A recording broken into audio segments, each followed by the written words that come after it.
세계 가장 인구가 많다고 불렸던 인도와 중국, 이 두 거대 국가만이 아시아를 대표한다 여기던 시대가 있었습니다.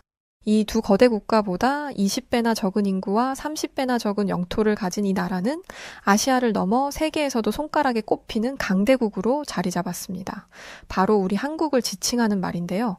설마 하며 한국을 찾았던 한 외국인이 큰 충격을 받게 되었다고 하는데 과연 무슨 일이 있던 걸까요?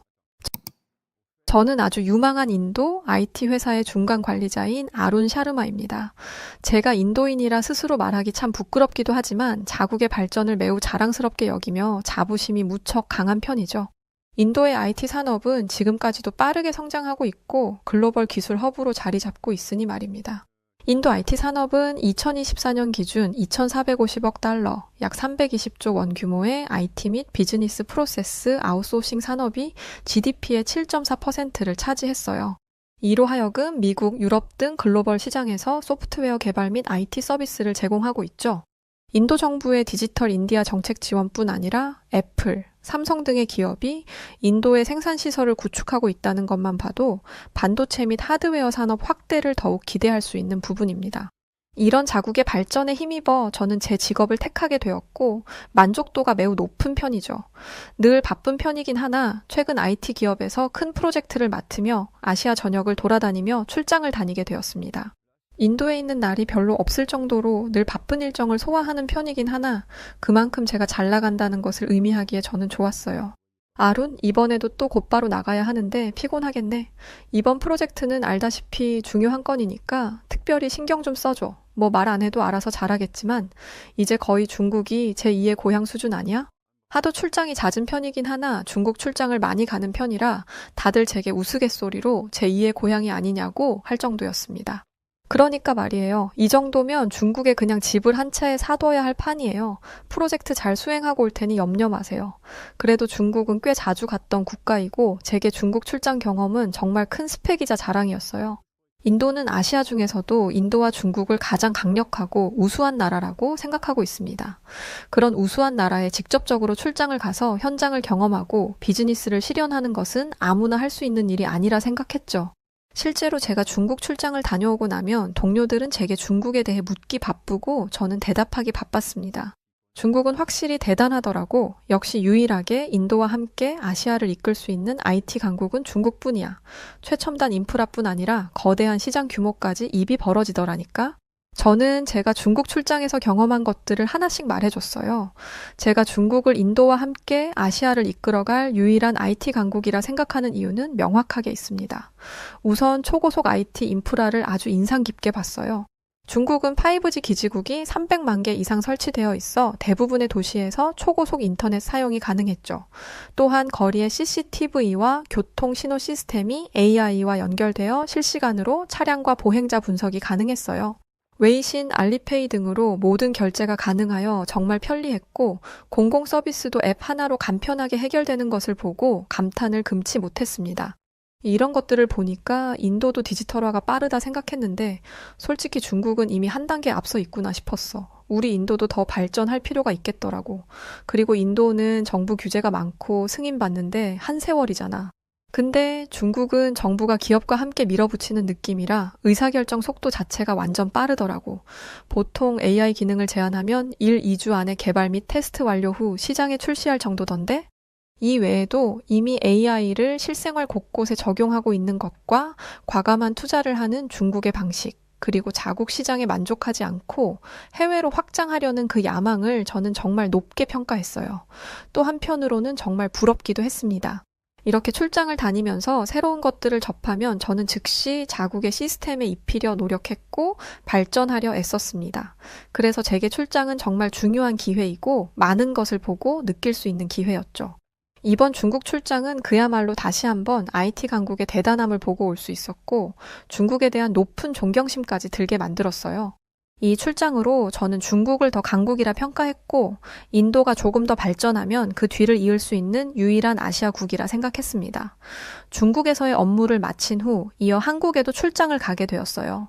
한국 역시 빠르게 성장하고 있다는 것과 IT에 있어 일가견이 있다는 정도는 알지만 제 눈높이의 한국은 높게 평가할 국가는 아니었습니다. 한국 자체만 놓고 보면 대단할 수 있지만 인도와 중국과 비교를 했을 때 어깨를 감히 나란히 할 수 있는 국가는 결코 아니라 생각했죠. 그래서 한국의 출장 일정은 그 어느 때보다 정말 가벼운 마음으로 갈 수 있었어요. 긴장감도 없었고 솔직히 사전 준비도 철저하게 하지 않았습니다. 한국도 꽤 발전했다고 하는데 어느 정도인지 한번 보는 느낌으로 가볍게 갔다 와야겠네. 한동안 출장만 다니느라 쉬지도 못했는데 이참에 한국 가서 좀 쉬다 와야겠어. 오히려 한국 출장에서 저는 휴식을 취하며 여유롭게 있다 올 생각을 할 정도로 한국에 대한 기대는 단 1%도 없었습니다. 다만 비자 발급부터 입국 심사까지 한국은 중국과 시작부터 다르긴 했어요. 중국 출장을 자주 가긴 하나 솔직히 비자 문제는 정말 까다롭게 복잡합니다. 인도 여권으로 중국에 입국을 하려면 사전 비자 발급은 필수였고 비자를 신청하는 과정에서 초청장, 은행 잔고 증명, 과거 여행 기록 등 여러 서류를 제출해야 했죠. 이 승인이 나기까지 몇 주의 과정이 필요하고 일정이 촉박하면 늘 초조함에 떨어야 합니다. 그렇게 어렵사리 비자를 발급받아도 그 다음 문제는 바로 공항에서의 대기 시간으로 버리는 아까운 시간이죠. 중국 입국 심사대에서는 정말 한참을 기다려야 합니다. 심사관이 여권을 오래 살펴보며 질문도 몇 가지 툭툭 던지고 비자 소지자들은 추가 확인 절차까지 필요해 상당한 시간이 필요해요. 심지어 중국에서의 업무를 마치고 출국을 할 때 보안 검색은 너무 할 정도로 철저합니다. 아무리 IT 기업 관련 업무라 해도 노트북에 전자기기까지 다 검사를 당하는 건 너무한 거 아닌가? 짐까지 다 뒤집고 말이야. 보니까 서구권 출장자들은 빠르게 나가는데 인도 여권 소지자라고 차별이라도 하는 건가? 이런 과정들 때문에 중국 출장은 사전에 미리 일정을 잡아야 하고 도착해서도 몇 시간의 여유 시간은 무조건 둬야 했죠. 그런데 한국은 달랐어요. 2022년부터 한국은 인도 국적자가 단기 방문 시 비자 없이 최대 30일간 체류 가능하도록 허용했죠. 다만 KETA라고 하여 전자여행허가만 사전에 신청하면 무비자 입국이 가능했습니다. 물론 비즈니스 출장, 유학, 취업 등의 목적으로 방문할 경우 사전에 적절한 비자를 받아야 하지만 저는 해당 사항이 없어 편하게 다녀올 수 있었죠. 더욱 깜짝 놀란 것은 인천공항에 도착해서였어요. 인도 여권으로 한국 입국 심사대에 줄 서려 하자 옆에서 한국인들이 재빠르게 자동 입국 심사를 하며 통과하는 걸 목격했죠. 한국은 자동 입국 심사가 가능하여 한국인 승객들은 여권을 스캔하고 얼굴 인식을 한 후 몇 초 만에 게이트를 통과할 수 있어 대기 시간이 거의 없었습니다. 아니 나보다 늦게 나온 한국 승객들이 벌써 다 입국장을 빠져나가고 있잖아. 한국이 빠른 걸 좋아한다고 하던데 진짜 빠르긴 하네. 저는 외국인이니 당연히 일반 외국인 심사대로 가야 했고 중국처럼 한없이 대기를 할 줄 알았지만 전혀 그렇지 않았어요. 한국의 빠른 문화를 찬양하는 날이 올 줄은 정말 몰랐는데 그 많던 사람들이 서 있던 줄이 순식간에 쭉쭉 빠지는 걸 보고 문화 충격을 느꼈습니다. 외국인 심사대에서 대면 심사를 받기는 했으나 그럼에도 중국보다 훨씬 빠르게 처리를 할 수 있었고 이 차이를 보며 한국 여권과 시스템에 대한 위상과 인도 여권의 차이에서 오는 국제적 신뢰도를 처음으로 실감하게 되었습니다. 공항에서 대기를 하며 한국 여권과 한국 시스템에 대한 호기심이 들어 알아보기 시작했는데 제가 생각한 것보다 한국 여권의 힘은 상당했고 세계적으로 아주 강력한 힘을 가지고 있었어요. 일본이랑 싱가포르와 경쟁할 정도라니 심지어 192개국을 무비자로 들어갈 수 있다고? 인도는 82에 무비자 입국 가능한 나라가 60개인가 70개였던 것 같은데 한국이 내가 생각한 것보다 글로벌 강국이었구나. 저는 이때 처음으로 한국에 대한 힘을 어느 정도 파악하기 시작했습니다. 여권이라는 것은 정말 그 나라의 국제적인 신뢰도와 위상을 대신하는 것이기에 그 나라의 힘을 표현하고 있다 할 수 있죠. 그런데 거들떠 보지도 않았던 한국이 인도와 비교할 수 없는 수준으로 높다는 것에 충격이 매우 컸습니다. 어쩌면 인도가 한국보다 훨씬 높은 수준의 IT 강국이라 생각하고 있던 이 생각도 틀릴 수도 있겠다는 생각이 들었어요. 이때부터 급하게 사전조사를 시작하고 한국의 시스템에 대해 세부적으로 파악하기 시작했습니다. 당장 다음날 한국 측 담당자들과 미팅이 있는데 너무 안일하게 생각하고 온 제 자신이 부끄럽더라고요. 최대한 준비를 하고 한국 측 담당자들과 미팅을 하러 나섰습니다. 그곳에서는 한국 측 담당자들뿐 아니라 해외 클라이언트도 있어 여러 상황을 접할 수 있었죠.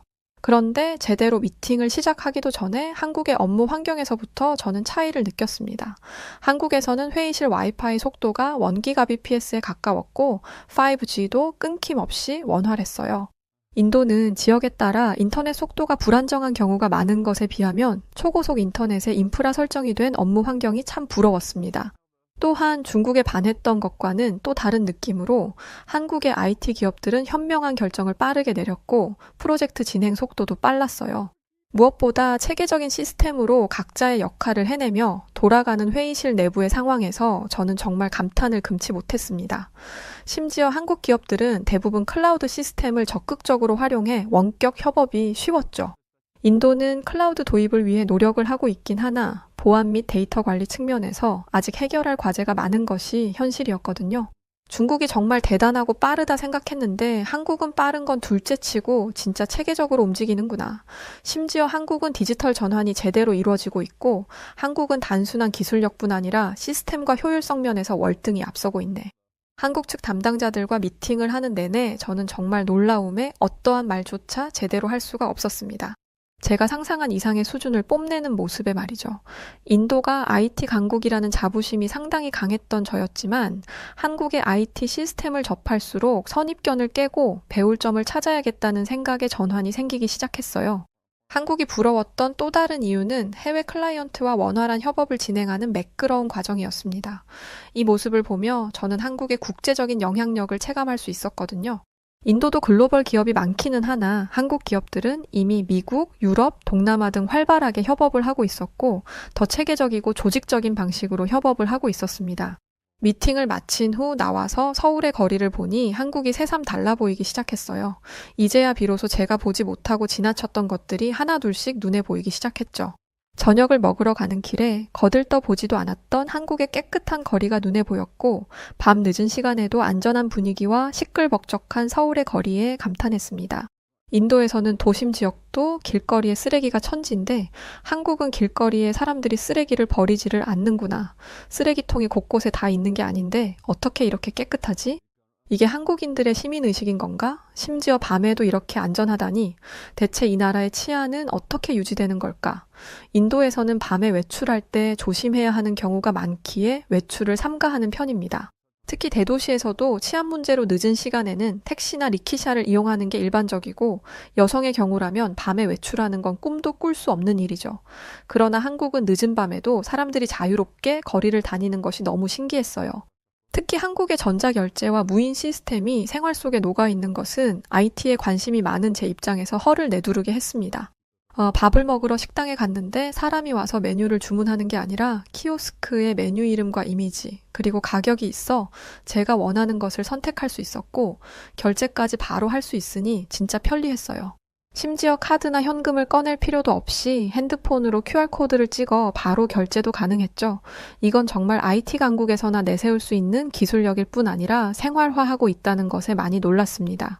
기술력을 갖는 것이야 별로 어렵지 않다고 생각해요. 그러나 한 나라가 이 기술력을 전부 사용하며 생활화하는 것은 결코 쉬운 일이 아니죠. 그래서 전 한국의 IT 기술력뿐 아니라 시민의식 역시 매우 높은 수준이라는 것을 동시에 깨닫게 되었습니다. 만약 인도였다면 이렇게 생활화할 수 있었을까? 인도도 디지털화가 빠른 편이라고 생각하긴 했는데 한국은 진짜 체계적이고 생활 곳곳에 완벽하게 자리를 잡고 있구나. 이 정도 수준이면 중국을 뛰어넘는 수준인 건데 한국이 중국보다 IT 강국이라는 건가? 솔직히 많이 혼란스럽긴 했어요. 제 눈으로 보고 느끼고 있긴 하나 인도 그리고 중국을 뛰어넘을 국가는 결코 없다고 생각했는데 중국보다 높은 수준인 한국의 모습을 보니 당황스러웠습니다. 한국의 출장 일정은 애초에 길지도 않았고 벌써 돌아갈 날이 다가오고 있었어요. 그런데 머릿속이 너무 혼란스러워 보고서조차 정리할 수 없었습니다. 복잡한 머리도 식히고 제출한 보고서도 작성할 겸 근처 카페에 들어가 자리를 했어요. 강남에 있던 대형 카페에 들어서니 곳곳에 노트북을 펼쳐놓고 일을 하고 또 공부를 하는 한국인들의 모습이 보였습니다. 젊은 대학생부터 20대부터 40대까지 다양한 연령층의 모습이 보였는데 그들이 전부 노트북을 사용하고 패드를 사용하는 모습이 익숙하다는 것에도 놀라웠어요.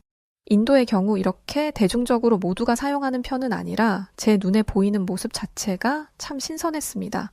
제 일에 집중을 해야 했는데 옆에 앉아 일을 하는 한국 직장인의 화면에 자꾸만 시선이 갔고 결국은 가벼운 대화를 나누게 되었습니다.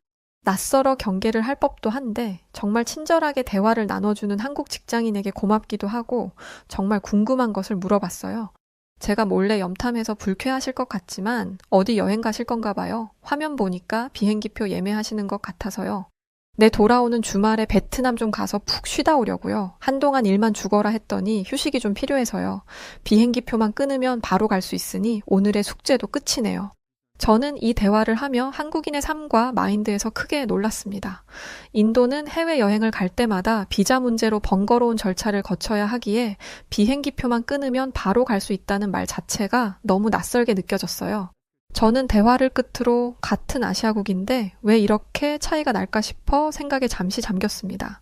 인도도 경제가 성장하고 있고 IT 강국이라고 자부하는데 왜 국제적 이동의 자유는 이렇게 다른 거지? 아무리 생각을 해봐도 이해할 수가 없었어요. 인도보다 훨씬 아래에 있다고 생각한 한국의 실상은 전혀 달랐고 심지어 한국 사람들은 마음만 먹고 비행기표를 사면 언제든 해외여행을 갈 수 있는 자유가 있다는 것도 신기했습니다. 그렇게 한참 동안 생각을 해보니 이 차이는 단순히 여권의 색깔이 아니라 국가의 국제적 신뢰도와 시스템 그리고 정책의 차이에서 비롯된 것임을 깨닫고 인정할 수밖에 없었어요. 그간 저는 한국이 경제적으로 성장했다는 것만 알았지 국제적인 위상까지 깊이 있게 생각해 본 적은 없었죠. 결국 한국 사람들의 자유로운 해외여행은 단순한 여행 문제가 아니라 국가 경쟁력을 보여주는 것이었습니다. 한국 출장의 끝자락에 저는 업무 이상의 통찰을 느끼기 시작했어요. 많은 것을 느끼고 또 배우고 가는 한국의 출장이 너무 의미 있던 순간이었고 마무리를 하려는 바로 그때였습니다. 한국 측 담당자에게 급히 연락이 왔고 함께 일본으로 추가 출장을 가자는 제안이었죠. 저는 이 전화를 받고 놀란 것이 벌써 이 짧은 시간에 일 처리를 다 끝내고 다음 일정까지 정해진 그 속도에 놀랐습니다. 당연히 수락을 했지만 의아한 점이 있었어요. 그런데 당장 급하게 가자고 말씀하셨는데 정확한 날짜를 알 수 있을까요? 왜냐면 어차피 저희 비자 발급받고 대기하는 시간이 필요하잖아요. 당장 내일이라도 가자는 것처럼 말을 하는 한국 담당자에게 저는 의문이 들었죠. 비자 발급을 받고 최소 며칠에서 몇 주까지 대기를 해야 하는데 일정을 왜 이렇게 타이트하게 잡는지 말입니다. 그러자 한국 담당자는 놀라운 말을 했어요. 아룬 씨, 미처 생각을 못했네요. 저희는 일본 가는데 비자가 필요 없고 그냥 가면 되거든요. 이거 시간을 미룰 수 있는 일정이 아니라 애매하네요. 같이 가면 좋겠지만 비자 일정을 기다릴 수는 없어서 하는 수 없이 저희끼리 가서 해결하고 추후 통보 드려야겠네요. 이때 정말 큰 충격을 받았습니다. 제가 일본을 가려면 당연히 사전 비자 발급은 필수였고 비자 신청 후 최소 며칠에서 몇 주까지 대기 시간이 필요했어요. 물론 기업 출장 비자는 상대적으로 빠르게 처리되지만 그래도 한국인처럼 즉시 입국은 아예 불가능했죠. 당장 일본 측에서 일정을 대기할 수 없다는 입장이라 결국 저는 함께할 수 없어 너무 아쉬웠습니다. 고작 여권 하나 때문에 이렇게 중요한 자리에 참석을 못하다니 이건 진짜 너무 억울하네. 한국인들은 비자 걱정이 없으니까 비즈니스를 더 빠르고 쉽게 진행할 수 있잖아. 같은 아시아국인데 출장 준비가 어떻게 이렇게 다를 수 있냐고. 참 억울하고 분했어요. 결국 출장의 효율성까지도 국가의 신뢰도와 연결된다는 것을 깨닫게 되었습니다. 한국은 인도보다 또 중국보다 IT 기술력만 앞선 것이 아니라 글로벌 무대에서 활동하는 데 유리한 위치에 있다는 것을 다시금 체감하는 순간이었죠. 특히나 인도는 제가 가진 자부심에 비해 정말 턱없이 부족하다는 것을 알았고 갈 길이 멀다고 생각했습니다. 단순히 IT 강국이라는 타이틀만 볼 것이 아니라 국제적인 신뢰와 이동의 자유를 얻는 것 자체가 얼마나 중요한 요소인지 한국 출장에서 저는 알게 되었어요. 그 교훈을 가슴 깊이 새기기 시작했습니다. 결국 저는 일본으로 가지 못했고 바로 인도로 돌아와야 했어요. 평소 출장에서 돌아오면 신난 나머지 자랑하기 바빴지만 한국에서 돌아왔을 때는 그렇지 않았습니다. 그 어느 때보다 차분하게 한국에서의 경험들을 떠올리며 매일 고민했어요. 도대체 어떻게 해야 우리도 한국처럼 발전할 수 있을까? 뭐가 문제이고 어디서부터 뜯어 고쳐야 할까? 보고서에는 또 어떤 내용을 적어서 제출해야 할지 모르겠네. 아무리 생각을 해봐도 답은 나오지 않았습니다. 물론 인도도 IT 강국으로 급부상하고 있었고 경제 성장률도 매우 높아 기대가 큰 상황이죠. 실제로 글로벌 기업들이 인도 시장에 투자를 하고 있으며 스타트업도 활발하게 성장하는 중입니다. 그럼에도 불구하고 국제적인 신뢰도는 현저히 떨어지고 여행 자유도 면에서도 갈 길이 먼 것이 바로 인도의 현실이죠. 비자 문제는 선진국으로 이동하려면 여전히 복잡한 게 현실이고 인도 여권은 한국뿐 아니라 일본, 유럽 국가들만큼 자유로운 이동 자체가 불가합니다. 심지어 인도의 기업 환경이 개선되고 있긴 하나 여전히 법적, 행정적 신뢰도 자체가 부족하다는 지적은 끊이지 않고 있죠. 이렇게 머릿속이 내내 복잡한데 회의를 가져야 했습니다. 중국 출장에 대한 얘기는 몇 번이고 들었으나 한국은 처음이라 모두 흥미로운 눈으로 제게 집중하고 있었죠. 한국 출장은 어땠어? 우리가 생각하는 것처럼 수준은 좀 떨어지지? IT 강국이라고 하는 것도 결국은 좀 과장된 사실 맞지? 중국이랑 경쟁이 많이 붙잖아. 근데 중국이랑 비교할 수준이긴 했어? 모두 제게 집중하고 듣고 싶은 말이 있는 듯 안달이 나 있었지만 솔직히 저는 어떤 말을 해줘야 할지 막막했어요. 제 머릿속을 제대로 정리하지 못했는데 무슨 말을 꺼내야 할지 도무지 모르겠더라고요. 그래서 전 그냥 제가 보고 느낀 그대로를 전하기로 했습니다. 솔직히 말하면 한국이 이렇게까지 앞서 있을 줄 몰랐고 인도는 한국에 비교할 수도 없는 수준이고 중국도 뛰어넘는 수준이라 충격이 컸어. 제 말에 모두 의아하다는 듯 쳐다봤고 저마다 한마디씩 했어요. 어떻게 한국이 중국보다 우수할 수 있냐며 말도 안 된다는 듯 믿지도 않았습니다. 저 역시 그들의 반응이 너무 당연하다 생각했어요. 그만큼 한국은 경쟁 대상조차 아니었기 때문이죠. 그러나 전 그런 그들에게 한국에서 본 점들을 하나씩 얘기하며 새로운 인사이트를 공유하기 시작했습니다. 우린 한국의 우수함을 인정하고 배워야 해. 그게 가장 빠른 발전의 길이라 생각하거든. 한국 기업들은 소프트웨어뿐 아니라 하드웨어, 인공지능, 보안 등에서 앞서 있었고 해외 고객들과 원활하게 협력할 수 있는 시스템도 제대로 구축되어 있었어. 그리고 복잡한 계층 구조 없이 효율적으로 의사결정을 내리고 실행에 옮기는 체계적인 시스템이 가장 대단했고 사실 내가 제일 놀란 것들은 한국의 국제적 신뢰도와 위상이었는데 한국인들은 세계 어디든 쉽게 여행하고 출장 갈 수 있을 만큼 여권 파워가 대단했어. 그뿐 아니라 깨끗한 거리, 안전한 밤길, 정리된 대중교통 등으로 안정적인 사회 환경의 무인 결제, 모바일 서비스, 정부 행정 시스템까지 모든 것이 최첨단 디지털화되어 있었어. 한국의 발전을 인정하는 게 우리의 성장을 막는 게 아니라 오히려 배울 점을 찾고 더 나아갈 방법을 고민하는 게 필요하겠더라고. 제 말의 회의실은 고요한 정적만이 한참 동안 흘렀어요. 한국을 그렇게 무시했는데 자국보다 훨씬 아래라고 늘 생각했는데 상상 이상의 수준을 갖추고 있었다니 놀랄만도 했죠. 전 이어서 더 말을 했습니다. 우리는 기술적으로 뛰어난 건 맞아. 그렇지만 더 성장해야 하고 갈 길이 멀었다는 건 인정해야 해. 우리 인도도 글로벌 표준을 맞추기 위한 노력이 필요할 것 같고 단순한 기술력만이 아니라 국제적 신뢰도를 높이는 것에도 중점을 둬야 할 것 같아. 그리고 무엇보다 더 넓은 시각을 가지고 한국처럼 타국의 강점을 흡수하는 자세는 진짜 꼭 필요하다고 생각해. 결국 발전하고 싶다면 인정하고 변화해야 한다는 말이 하고 싶었어. 회의는 그렇게 끝이 났으나 동료들은 저마다 생각이 많아 보였어요. 제가 유망한 회사의 대단한 사람인 것처럼 제 동료들 역시 대단한 사람들이죠. 그 대단한 사람들끼리 머리를 맞대면 정말 못 해낼 것이 없다고 생각이 들었습니다. 제가 한국에서 내내 충격을 받아서 멍했던 것처럼 동료들도 온종일 멍하긴 했어요.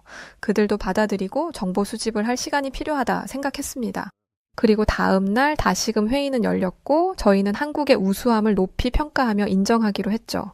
또 그런 한국의 모습을 배우기로 다짐하며 하나씩 변화해보기로 했어요. 당장 모든 걸 바꾸는 것은 현실적으로 불가능하긴 하지만 업무 방식부터 변화를 시도하는 게 가장 효율적일 것 같아. 우선 한국에서 본 것처럼 불필요한 보고 절차는 줄이고 더 빠르게 실행하는 문화를 입히자. 그리고 한국에서는 무인 시스템과 자동화가 이미 정착된 반면에 우리는 여전히 수동 프로세스가 많잖아? 우리도 업무 자동화를 적극적으로 도입하는 프로젝트를 시행해서 업무 효율성을 높이는 게 좋겠어. 끝으로 한국 기업들이 해외 고객과 원활하게 소통하는 방식을 참고했으면 해. 한국 직원들은 영어를 능숙하게 하지 못해도 꼭 필요한 비즈니스 영어 회화 등을 센스 있게 사용하는 편이거든. 우리도 영어 커뮤니케이션 및 글로벌 시장 이해에 대한 공부를 해보자. 이렇게 글로벌 표준에 맞춰 나가고 하나씩 변화하기 시작하면 상상 이상의 결과가 분명 우리에게도 올 거야. 회사 내부의 업무 시스템을 확 바꾸면서 앞으로 더 국제적인 시각을 가지려 스스로 다짐을 하기도 했습니다. 또한 제 개인적인 성장에도 힘을 쓰기 시작했어요.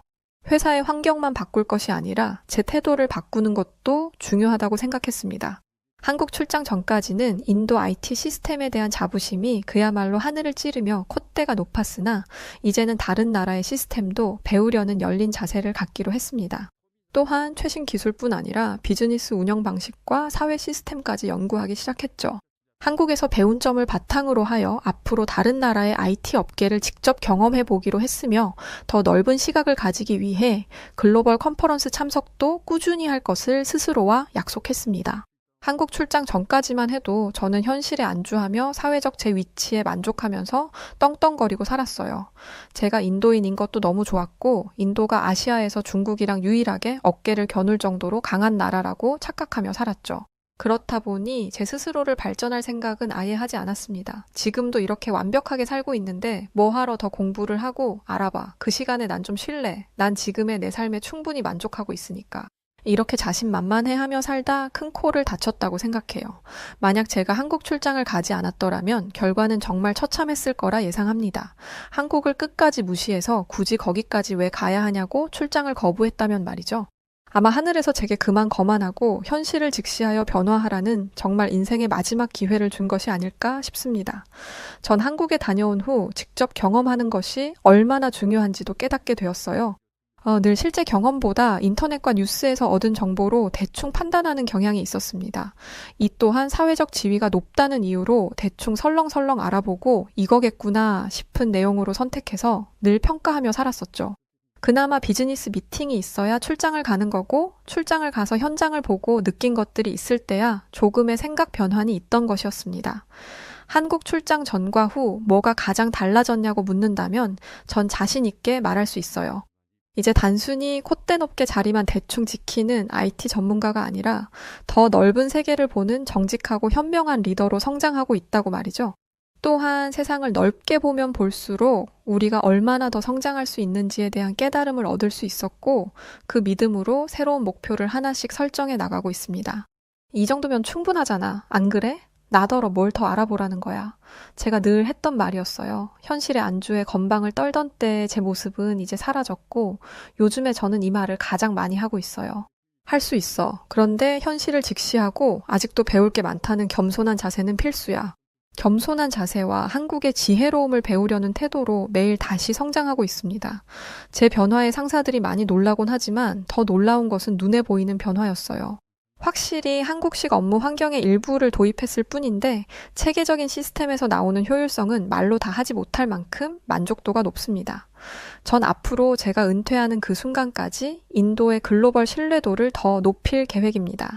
그리하여 적어도 은퇴 후에는 한국처럼 자유롭게 비행기표 하나만 결제하면 바로 어디든 떠날 수 있는 노후를 즐기고 싶네요. 한국을 찾은 세계 유수의 국가대사들과 군 고위 관계자들이 모두 참석했습니다. 대한민국 울산조선소에는 엄청나게 거대한 함선이 우뚝 서 있었고 참석한 각국의 대사들은 충격과 경악을 금치 못했다고 합니다.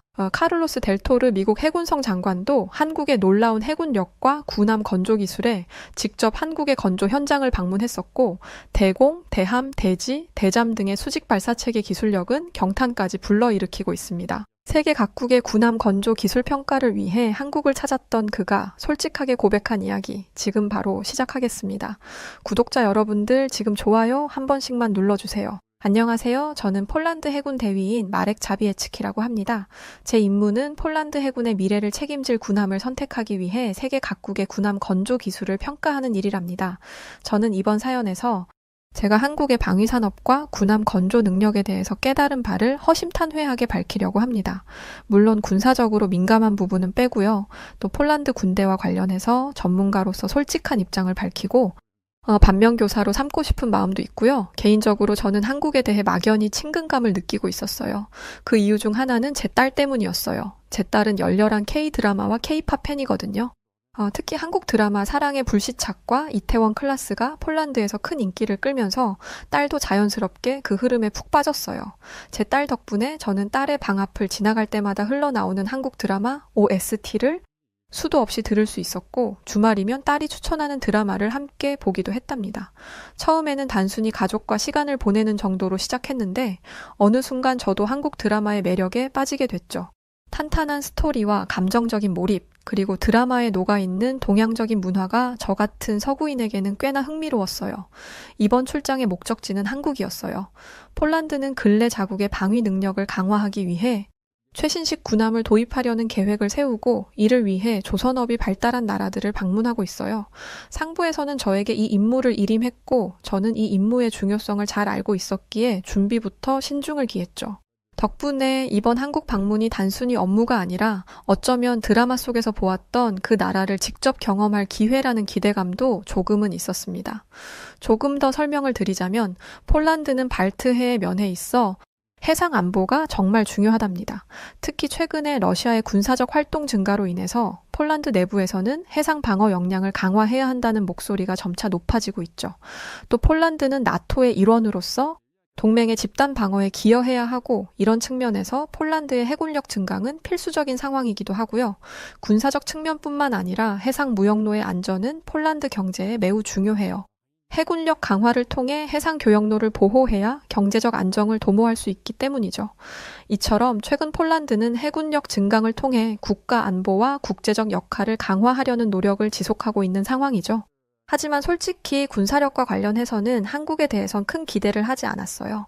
한국 조선업이 민간 선박에서는 세계적인 명성을 가지고 있다는 것은 익히 알고 있었지만 군함 건조 능력에서는 솔직히 조금 과장된 느낌도 살짝 들더군요.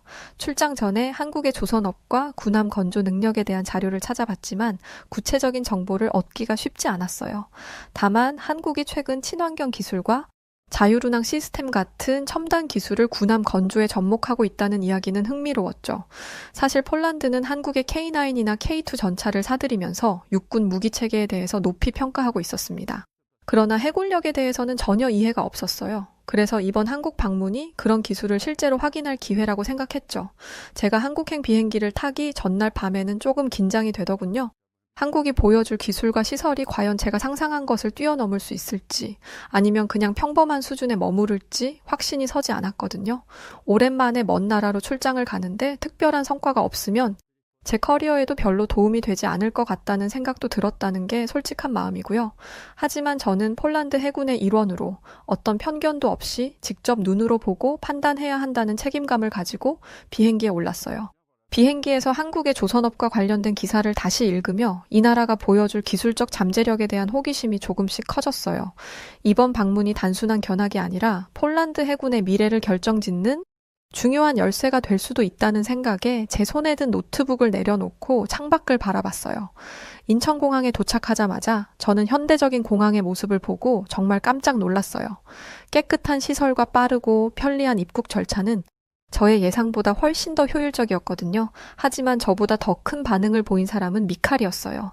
그는 공항의 크기와 사람들로 붐비는 모습을 보며 고개를 갸우뚱했어요. 그러더니 저에게 공항 시설은 나쁘지 않네요. 그래도 다른 부분은 두고 봐야겠지요? 라며 약간의 비아냥을 섞어 말했어요. 짐을 찾고 공항에서 나오는 순간 미칼이 갑자기 주위를 두리번거리더니 당황한 듯이 제게 물었어요. 여긴 어디서나 와이파이가 되나요? 오, 신기하네요. 라고요. 저는 애써 웃으며 아마 세계 최고 수준일걸요? 라고 답했어요. 제 딸도 그 정도는 아는데 미칼이 그런 것도 모르고 있다니 좀 멍청하게 느껴지더군요. 미칼은 믿기지 않는다는 표정으로 계속 스마트폰만 쳐다보고 있더군요. 공항에서 호텔까지 이동하는 동안에도 미칼은 계속 주변을 둘러보며 여러 가지 질문을 쏟아냈어요. 왜 도로가 이렇게 잘 정돈돼 있지? 차선은 왜 이렇게 깔끔하지? 차량 흐름은 왜 이렇게 부드럽지? 이런 말들을 해대더군요. 그는 속으로 이 멍청아, 도로가 깔끔한데 무슨 이유가 있어? 잘 만들고 잘 관리하니까 깔끔하겠지. 이런 말이 맴돌았지만 아직 때가 아니라고 생각해서 그냥 조용히 듣고만 있었죠. 이어서 저희는 서울의 호텔에 도착해서 체크인을 하려고 프론트 데스크로 갔어요. 그런데 직원이 QR코드를 보여주며 간단한 스캔으로 체크인을 마칠 수 있다고 안내하더군요. 사실 저는 그런 장면을 한국 드라마에서 본 적이 있거든요. 그래서 너무 신기해서 미리 찾아보고 준비를 해둔 상태였답니다. 그래서 자연스럽게 QR코드를 스캔하고 체크인을 끝냈죠. 물론 미칼에게는 아무 말도 안 해줬고요. 옆에 있던 미칼은 한동안 제가 QR코드로 체크인을 하는 모습을 지켜보더니 이렇게 간단하게 QR코드 한 번으로 체크인을 한다고요? 라며 의아한 표정을 지었어요. 저는 말했죠. 내가 알기론 한국에선 여기서 물건 구입 시 결제를 하거나 시설에 입장할 때 QR코드로 빠르게 처리하는 게 기본이에요. 라고 설명하자 미칼은 믿기지 않는다는 듯 중얼거렸어요. 아니 이런 시스템이 이렇게 일상화되어 있다고요? 와, 호텔 방에 들어온 후에도 미칼은 여전히 한국의 기술과 시스템에 대한 경계심과 놀라움을 동시에 보였습니다. 저는 그의 이런 반응이 어쩐지 웃기면서도 흥미로웠어요. 앞으로 한국에서의 일정이 그에게 어떤 충격과 변화를 가져올지 조금 기대가 되기도 했습니다. 예정된 일정대로 저희는 한국의 군함 건조 능력을 알아보기 위하여 울산에 있는 현대중공업으로 향했어요. 현대중공업은 세계를 상대로 비즈니스를 하고 있었기 때문에 이미 폴란드 정부와도 여러 차례 협의를 한 적이 있었고 저희가 방문하면 언제든지 환영이라는 입장이었죠. 그렇게 현대중공업에 도착한 순간 저는 입이 떡 벌어질 정도로 놀랐어요. 울산 앞바다를 배경으로 펼쳐진 거대한 도크와 크레인들이 마치 하나의 도시를 이루고 있는 것 같이 느껴질 정도였어요. 예상보다 훨씬 어마어마한 규모와 정교하게 설계된 구조물들은 저의 상상을 넘어서는 모습이었거든요. 하지만 미칼은 입구에서부터 팔짱을 끼고 냉소적인 표정을 지었어요. 그는 고개를 돌리며 겉모습은 엄청 화려하군요. 하지만 이렇게 겉으로만 보여주는 데 집중하다 보면 내부에서 실질적인 작업을 하는 데 있어서는 소홀할 가능성이 높을 거예요. 라고 말하더군요. 조금 있으니 현대중공업의 담당자가 반갑게 저희를 맞이했고 곧바로 조선소에 대해 간단히 설명하기 시작했어요. 그는 현대중공업은 상업 선박뿐만 아니라 최신 군함 건조 기술에서도 세계적인 경쟁력을 자랑하고 있습니다. 지금 보고 계시는 저 군함은 얼마 전에 수주받은 칠레 해군의 주요 프로젝트 중 하나입니다. 라고 말하며 우리를 도크로 안내했어요. 거대한 군함이 건조되고 있는 광경을 보니 감탄이 저절로 흘러나오더군요. 무수히 많은 작업자들이 각자의 위치에서 체계적으로 움직이며 작업을 진행하고 있었고 모든 과정이 놀라울 만큼 깔끔하고 효율적으로 진행되고 있었어요. 크레인이 거대한 선체를 정밀하게 이동시키는 모습이나 로봇과 자동화 시스템이 협력해서 정확하게 맞아 돌아가는 장면은 제가 여태 본 적 없는 놀라운 광경이었죠. 하지만 미칼은 고개를 갸웃하며 여전히 회의적인 태도를 보였어요. 그는 확실히 규모는 크네요. 하지만 중국에서 봤던 조선소도 이런 규모는 기본이었습니다. 라고 비꼬듯 말했어요. 저는 잠시 숨을 고르고 그에게 이렇게 말했어요. 그래도 여기 작업 환경은 정말 인상적입니다. 라고요. 그랬더니 미칼은 저를 흘깃 보더니 결국 결과로 말해줘야겠죠. 라며 고개를 돌렸어요. 이어서 현대중공업의 담당자는 우리를 자율주행 선박 시스템과 친환경 연료 기술에 대한 설명을 이어갔어요. 그는 이곳에서는 군함뿐만 아니라 최신식 자율 운항 시스템을 탑재한 차세대 함정을 개발 중입니다. 이는 첨단 기술과 효율성이 최적의 상태로 결합된 결과로서 전 세계적으로 주목받고 있습니다. 라고 자신 있게 말했어요. 그 말을 들으며 저는 내심 자부심이 느껴졌어요.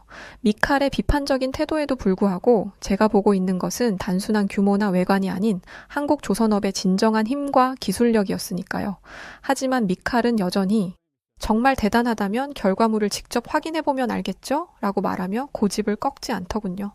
저는 그의 말을 뒤로 하고 이곳에서 보고 느끼는 모든 것을 온전히 받아들이며 차근차근 생각을 정리하기 시작했어요. 조선소 견학을 마친 뒤 저녁 식사를 위하여 근처의 한정식 집에 도착했어요. 테이블 위에는 이미 다양한 반찬들이 정갈하게 차려져 있었고 메인 요리로는 갓 잡은 해산물로 만든 회와 찜 요리가 나왔어요. 반짝이는 해산물과 고소한 향에 저는 입맛을 다시며 앉았죠. 미칼은 식당 내부를 둘러보며 약간 불만 섞인 목소리로 한국 음식은 맵고 기름진 게 전부 아닌가요? 솔직히 이런 음식이 얼마나 특별하겠습니까? 라고 저에게 살짝 말하더군요. 하지만 해산물찜을 한 입 먹고는 갑자기 자기도 모르는 사이 이렇게 말을 하더군요. 대위님, 이거 정말 부드럽고 고급스럽네요. 소스도 너무 강하지 않아서 재료 본연의 맛이 살아있어요. 정말 의외군요. 라고요. 그러더니 자기도 좀 민망한지 표정이 어색해지더군요. 저는 웃으며 한식의 매력은 좋아해요. 저도 제 딸이 한국에 관심이 많아서 한국 음식을 몇 번 먹어봤는데 여러 가지 반찬과 메인 요리가 너무나 잘 어우러지고 게다가 한국 음식은 모든 음식에 건강에 대한 원리가 담겨 있더라고요. 라고 말해주었어요. 식사가 한창 진행되던 중 현대중공업 간부 한 분이 정주영 회장에 관한 이야기를 들려주셨습니다. 정주영 회장이 한국 조선업의 기반조차 없던 시절 영국으로 자금을 유치하러 갔던 일화였죠. 정주영 회장님이 한국 지폐에 그려진 거북선 그림을 보여주며 우리는 16세기에 이미 이런 철갑선을 만들었던 나라입니다. 라고 했고 그 자신감에 영국 사람들이 놀라워해서 결국 자금을 지원하기로 했고요. 이런 일은 세계사에 유례가 없고 아마 앞으로도 없을 거예요. 공장도 기술도 하나 없고 간판만 있는 회사에게 배를 만들 돈을 빌려주는 일은 말이죠. 그 이야기를 들으며 저는 고 정주영 회장의 비전과 자신감에 깊은 감명을 받았어요. 미칼은 별말이 없었지만 식사를 마치고 저한테만 살짝 말하더군요. 아니, 그 사람 자세히 모르겠지만 혹시 사기꾼 아니었을까요? 말이 안 되잖아요. 라고요. 그런 말을 하는 미칼의 얼굴에 비웃는 표정이 떠오르더군요. 왜냐면 지금 미칼은 한국에 대한 부정적인 생각으로 가득 차 있기 때문에 그런 말을 해줘도 고지고대로 받아들일 리가 없었거든요. 그렇게 생각하면서 한편으로는 현대중공업 고 정주영 회장님의 확고한 비전이 얼마나 중요했는지를 새삼 더 깊이 깨달을 수 있었습니다. 저 역시 만약 나라면 그런 창의적인 생각이나 그런 배포는 절대 없었을 거야. 맞아, 절대 하지 못했을 거야. 정말 대단한 사람이다, 이런 생각이 들었거든요. 나중에 찾아보니 한국의 조선 산업이 현재 세계 1위의 경쟁력을 갖춘 배경에는 정주영 회장의 도전 정신이 깃들어 있다는 걸 다시 한번 확인할 수 있었고, 현대중공업뿐만 아니라 다른 유수의 한국 기업들이 왜 세계 시장에서 지금처럼 잘 나가는지를 이해하게 되었죠. 그들은 그저 단기적인 관점에서 돈을 버는 것에 몰두한 것이 아니라 미래 세대를 위한 지속 가능한 성장을 위하여 열악한 환경 속에서도 강한 도전 정신을 가지고 앞으로 나아간 선구자들이었다는 생각이 들더군요. 물론 한국 재벌이 여러 가지 불합리한 모순을 가지고 있는 것도 사실이지만 배울 건 배워야 한다는 생각도 들었고요. 식사를 마친 후 저희 일행은 숙소로 돌아가는 길에 편의점에 들렀어요. 밤에 출출하면 먹으려고 간단히 음료나 간식을 사려고요. 그런데 제 예상과 달리 편의점은 정말 셀 수 없을 정도로 다양한 물건들로 가득 차 있었어요. 한쪽에는 즉석식품이 깔끔하게 진열되어 있었고, 다른 한쪽에는 갓 구운 빵과 신선한 과일까지 진열되어 있었죠. 업무차 유럽의 여러 나라와 미국에까지 다녀봤지만 작은 편의점 하나에 이렇게 다양한 상품이 체계적으로 구비된 건 단 한 번도 보지 못했기 때문에 솔직히 너무 신기하고 놀랍다는 생각이 들더군요. 미칼도 편의점 내부를 두리번거리며 이 작은 가게에 이렇게 다양한 음식이 있다고요? 그리고 이걸 바로 먹을 수 있도록 전부 준비되어 있다니 라며 놀라움을 감추지 못하더군요.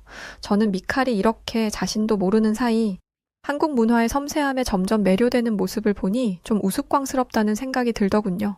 그날 밤 숙소로 돌아온 후 저는 낮에 보았던 조선소와 한식, 편의점까지 모든 경험을 되짚어봤어요. 한국은 기술력뿐만 아니라 일상생활 속에 사람을 감동시키는 요소가 많다는 생각이 들었습니다.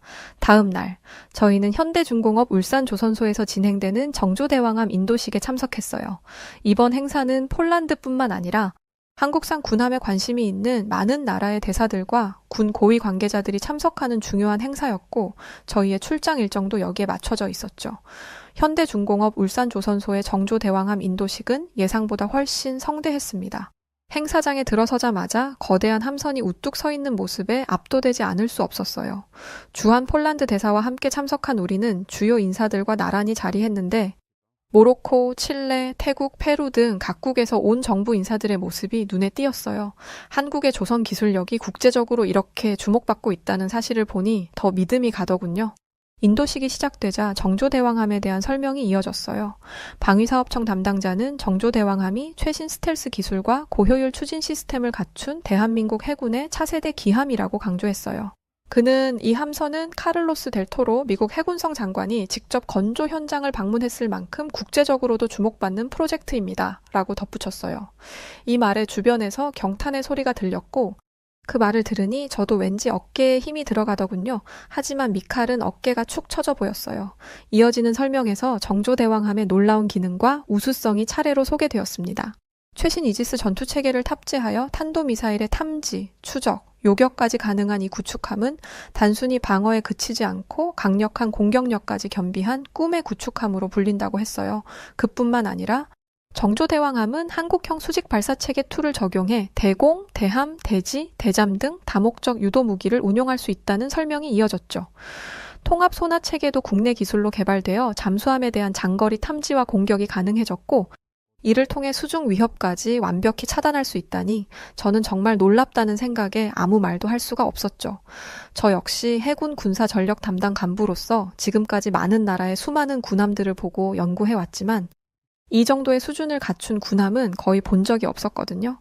제가 속으로 감탄사를 외치고 있는 동안 다시 담당자의 설명은 이어졌습니다. 정조대왕함은 장거리 정밀 타격이 가능한 함대지 미사일을 통해 적의 주요 전략 목표를 원거리에서 타격할 수 있습니다. 방위사업청 담당자의 설명에 청중들 사이에서 박수가 터져 나왔어요. 그는 또 이렇게 강조했습니다. 이 모든 시스템은 대한민국의 독창적인 기술력으로 이뤄졌습니다. 이제 우리는 방위 산업에서 세계 최고 수준에 도달했다고 자부할 수 있습니다. 이날 행사는 그저 군함 인도식이 아니라 대한민국의 기술력과 자부심을 전 세계에 알리는 자리라는 생각이 들었어요. 정조대왕함은 단순히 한 척의 군함이 아니라 세계 해군력의 미래를 상징하는 선박임을 깨달을 수 있었습니다. 하지만 미칼의 표정은 점점 어두워지더군요. 이해는 갔답니다. 그동안 그렇게 중국 군함이 우수하다고 주장해 왔는데 이제 그 주장이 쓰레기가 되어버렸으니까요. 또 모르죠. 미칼이 중국에서 뭔가 받아먹었을지도요. 물론 이건 함부로 말하긴 어렵지만 사실 군 내부에는 수많은 비리가 있으니까요. 행사가 끝난 뒤 폴란드 대사가 제게 다가와 말했어요. 마렉 대위, 오늘 본 것들을 폴란드 해군에도 잘 전달해야 할 것 같군요. 한국의 기술은 단순히 뛰어난 것을 넘어서 탁월한 수준입니다. 저는 고개를 끄덕이며 물론입니다, 대사님. 저도 그럴 생각입니다. 오늘 본 것은 제 기대를 훨씬 뛰어넘는 수준이었습니다. 라고 답했어요. 하지만 미칼은 한마디도 하지 않은 채 인도식 자료집만 손에 꼭 쥐고 있었어요. 그의 눈빛에서 굴욕감과 동시에 이제야 자신의 잘못된 판단을 진심으로 깨달은 흔적이 엿보였어요. 행사를 마치고 숙소로 돌아가는 길에 저는 생각했죠. 한국 조선소의 능력이 단순히 경제적 가치에 그치지 않고 전 세계 방위 산업의 패러다임을 바꿀 수 있는 세계 최고의 수준이라고요. 그게 사실이었으니까요. 정조대왕함 인도식 행사를 마치고 저희 일행과 폴란드 대사, 그리고 현대중공업 측 폴란드 담당자가 한자리에 앉게 되었어요. 이렇게 앉아서 간단히 환담을 나누던 중 갑자기 미칼이 입을 열더군요. 솔직히 말씀드려서 며칠 전까지만 해도 저는 한국의 군함 건조 능력을 과소평가했었습니다. 한국이 상업 조선 분야에서는 뛰어나더라도 군함 건조에서는 중국만큼 경쟁력이 없을 거라고 생각했어요. 하지만 그 모든 것이 저의 편협한 생각에 지나지 않았던 것 같네요. 한국 측 담당자는 미칼의 고백에 미소를 지으며 말했어요. 하하, 그러셨군요. 편견을 깨고 진심으로 받아들여 주셔서 감사합니다. 한국은 기술과 품질의 균형을 최우선으로 삼고 있습니다. 현대중공업이 수십 년간 조선 분야에서 세계 1위를 차지하고 있는 데는 다 그만한 이유가 있다고 생각합니다. 저희는 단순히 군함 몇 대를 파는 게 목적이 아니라 생명을 보호하고 나라를 지킨다는 사명감으로 일을 하고 있죠. 그러자 미칼은 사실 저는 중국의 기술을 높게 평가했었는데 한국의 군함 건조 시스템은 중국과는 접근 방식 자체가 다르다는 점을 깨달았네요. 한국이 얼마나 세밀하게 품질을 관리하는지 직접 보니 아이고 더 이상 할 말이 없네요 라고 말하며 머쓱한 미소를 짓더군요. 저는 그의 진심 어린 태도를 보며 미칼이 드디어 자신의 잘못을 인정했다는 사실에 마음이 놓였어요. 그래서 이렇게 토닥여 주었죠. 미칼, 중요한 건 우리가 더 나은 결정을 내리기 위해 서로 마음을 열고 배우는 자세예요. 그러니 너무 미안하게 생각하지 말아요. 이번 경험이 폴란드 해군에 큰 도움이 될 거예요. 미칼은 제 손을 꼭 잡으며 고개를 끄덕이며 말했어요. 네, 대위님께서 말씀하신 대로 앞으로는 더 열린 마음으로 기술과 품질을 평가해야겠어요. 한국 조선소를 둘러보면서 제가 얼마나 우물한 개구리인지 알게 되었어요. 한국이 이토록 경제적으로 군사적으로 발전한 걸 보면서 우리 폴란드도 한국을 더 열심히 배워서 한국처럼 훌륭한 국가가 되어야겠다는 생각이 들어요. 입국한 순간부터 지금까지 되돌아보면 한국은 단순히 기술만이 아니라 일상의 모든 영역에서 우리가 놓치고 있던 많은 가치를 되새기게 하는 것 같아요. 그 순간 저는 미칼이 단순히 자신의 오판을 고백하는 것을 넘어 한국에서 본 것들이 그의 사고방식을 근본적으로 바꿔놓았음을 느꼈어요. 저는 며칠간 한국에서 보았던 모든 것을 떠올리며 깊은 생각에 잠겼어요. 한국 조선소의 기술력은 제 상상을 훨씬 뛰어넘었고 그 기술을 가능하게 만든 철학과 노력은 더더욱 인상적이었어요. 그런데 최근 재선에 성공한 도널드 트럼프 미국 대통령도 정조대왕함을 눈여겨보고 있다는 소식이 들려왔어요. 트럼프 대통령이 한국의 대통령과 전화통화를 하면서 대한민국의 방위산업과 군함 건조 능력을 극찬했다고 하죠. 특히 트럼프 대통령은 정조대왕함을 콕 집으면서 정조대왕함의 첨단 기술력에 큰 관심을 보이고 있다고 하더군요. 뉴스를 보니 트럼프 대통령은 한 인터뷰에서 이렇게 말하더군요.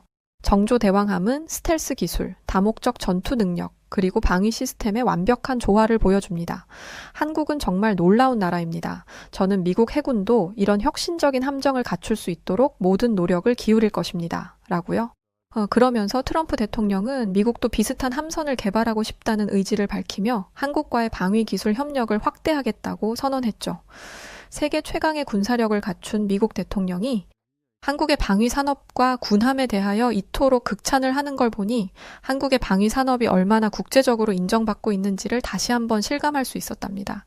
이 모든 여정을 마치며 저는 한국이 이렇게 발전할 수 있었던 건 기술력도 있지만 그 뒤에서 묵묵히 노력해온 사람들 덕분이라는 생각을 정말 많이 하게 되었어요. 어제 들었던 정주영 회장의 일화처럼 처음에는 아무도 믿지 않았던 도전이었지만 반드시 해내겠다는 그 끈기가 지금의 한국을 만든 거라는 생각이 들더군요. 더불어 이런 성과는 첨단 기술 개발에 매진한 연구자들과 현장에서 땀 흘리며 헌신한 근로자들의 노고 없이는 불가능했을 것입니다. 밤낮 없이 실험을 반복하며 더 나은 결과를 만들기 위해 애쓴 연구자들, 그리고 생산 라인에서 한치의 오차도 허용하지 않고 최고의 품질을 유지하기 위해 노력한 근로자들의 헌신이야말로 오늘날 대한민국을 세계 무대의 중심으로 올려놓은 진정한 원동력이라 생각합니다. 그들이 있었기에 정조대왕함 같은 걸작이 탄생할 수 있었고 대한민국의 기술력과 열정이 전 세계에 울려 퍼질 수 있었습니다. 이들의 노력은 단순히 한 나라의 성장을 넘어 전 세계에 영감을 주는 이야기로 기억될 것입니다. 저는 이번 여정이 단순한 업무를 넘어서 우리 모두에게 깊은 깨달음을 주었다는 사실에 깊은 감사함을 느끼고 있습니다. 미칼과의 갈등은 오히려 서로를 더 잘 이해하게 만들어 주었고 폴란드 해군이 보다 나은 방향으로 나아갈 수 있는 계기를 마련해 주었다고 긍정적으로 생각하기로 했고요. 이처럼 한국에서의 시간은 단순히 업무를 넘어 제 인생에 오래도록 기억될 특별한 여정이 되었어요. 그래서 이 모든 경험을 하게 해준 한국과 한국 사람들에게 감사의 마음을 전하고 싶어서 이렇게 사연을 보내게 되었답니다. 처음에는 한국의 군함 건조 능력을 의심하고 비난했던 미칼. 하지만 한국의 첨단 조선 기술과 그 품질을 직접 확인하면서 편견에서 완전히 벗어날 수 있게 되었고, 특히 세계 각국의 정부 인사들이 참석한 정조대왕함 인도식에 참석한 후 한국 방위산업의 세계적인 위상을 체감하게 되었죠. 조선의 경우에도 한국이 단순한 상업 조선 강국이 아니라 군함 건조에서도 선도적인 위치에 있다는 사실을 진심으로 인정하게 되었습니다. 자, 오늘 사연은 여기까지입니다. 한국의 조선업 방위산업이 단순한 기술 1위를 넘어 왜 세계적인 신뢰를 받을 수밖에 없는지를 잘 알 수 있었네요. 네, 그럼 오늘 사연 어떠셨나요? 우리 구독자분들의 응원의 말씀 때문에 금방 회복할 수 있었어요. 마음을 다해 진심으로 고맙고 감사드립니다. 자, 그럼 저는 여우튜브 송은지였고요. 다른 내용의 다른 사연으로 또 찾아뵙겠습니다. 영상 시청해주신 우리 구독자 여러분들 너무 감사드립니다. 참, 그리고 좋아요 한 번씩만 꼭 눌러주세요. 그럼 너무 힘이 날 것 같습니다. 그리고 마지막으로 새해 복 많이 받으시고 늘 감사드리고 사랑합니다. 당신만의 여우튜브